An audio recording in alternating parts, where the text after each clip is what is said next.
Hi, everybody. Welcome to Library Highlights with Mary. I hope you all had a wonderful Christmas. The library will be closed Monday, January 1st for New Year's, and it will also be closed on Sunday, January 14th, and Monday, January 15th for Martin Luther King Jr. Day. But don't fret, there's always our e-resources that you can use 24/7. Now, in the adult department, we have the Take It, Make It for January, and they are braided paper bookmarks. Here are some of the ideas that she has.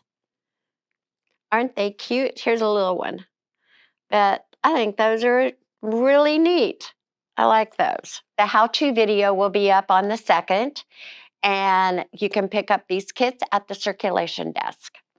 The English conversation group will start back up on Thursday, January 4th from 2 to 3:30.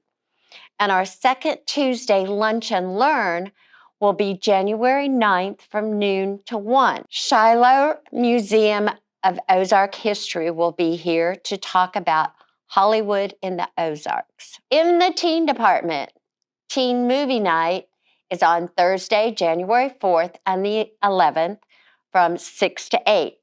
And the Teen DIY on Monday, January 8th from 6 to 8. You will be making hot chocolate reindeer. Cool. In the children's department, Miss Emily has a new program called True Tales. And this program is going to be on Wednesdays from 4 to 5. The first one is January 3rd. You'll also want to check out Miss Betsy's program, Full Steam Ahead, Crazy Chemistry. And that one's going to be on Tuesdays at 4. Now, she has some really cool stuff planned, so you'll want to check it out. And this program is for kids 7 through 12. So for now, that's it. I hope you all have another couple of wonderful weeks. Bye.